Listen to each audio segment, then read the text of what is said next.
Al from California, Mr. Sherman's recognized. Thank you. If our standards are too low, we're going to see bankrupt banks and bailouts. If our standards are too high, we're going to constrain economic growth and especially constrain small business lending. Our standards are higher than those of Europe, and that ties to a different insurance system. In Europe, deposits, I believe, are insured to 100,000 euros. Here, it's to $250,000, more than twice as much governmental involvement in securing depositors. While you can argue for lower standards, you can argue for higher standards, you can't argue for stupid standards. And I think when we get involved in some of these details, I want to illustrate that some of these standards don't meet an intelligence test. But we should not call these European standards. The responsibility, positive or negative, belongs to the three major U.S. regulators. They're just waving the Basel flag when they want to do something and saying, oh, the Europeans are suggesting it.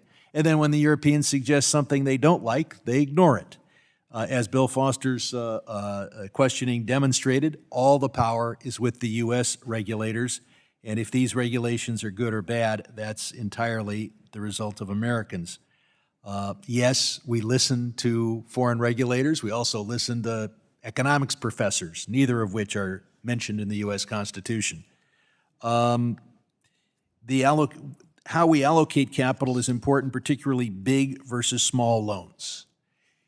What seems to be favored in our society is people in $1,000 suits making $1 million a year and making billion-dollar and multi-billion-dollar investments in securities. What is downplayed, and those people always have fancy fancy business degrees. What is disadvantaged is Main Street loans to Jack's Pizzeria. And needless to say, our regulators favor the first group because they all have fancy degrees too, and they like to look at big pictures, and who wants to go down to Jack's and sample the pizza? So when we have credit risk, the small business has credit risk, and we are all focused on that. The interest rate risk, which is what took down Silicon Valley Bank, we give short shrift to because, after all, those are the decisions made by the big fancy people with their big billion-dollar bets and their big fancy degrees. Having an economy that is weighted toward the giant loans is I think, really a bad idea. Now, speaking of stupid regulations, can anyone here please raise your hand if you can even come up with an argument, half an argument, for the idea of ignoring private mortgage insurance in evaluating the risk of holding a mortgage loan? I'm looking here. None of you can even come up with the slightest argument in favor of that incredibly stupid idea. Okay. Ms. Marcellin, you talked about the importance of climate risk, and yet these new Basel rules increase by a factor of 4 the risk associated with the tax equity investments for green energy. I don't know if your organization has focused on that. You focused on other aspects affecting climate. Can you think of a reason why we should adopt regulations that penalize banks for being involved in the tax credits designed to encourage green energy?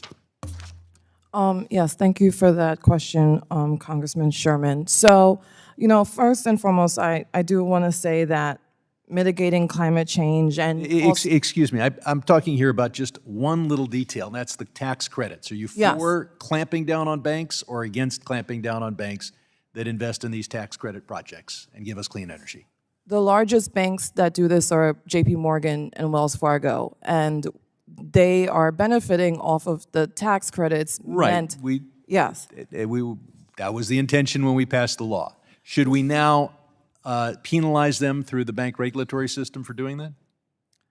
I don't know if I would characterize it as penalizing them, but I think it's, I do want to try to squeeze in one other thing, and that is that the rules for, quote, high-quality corporate exposures are once again in Basel designed to discriminate against making those Main Street loans and push banks into making the billion-dollar loans and the securities. And perhaps we should have a rule against having anybody involved with having too many people with elite degrees making these rules, and I yield back.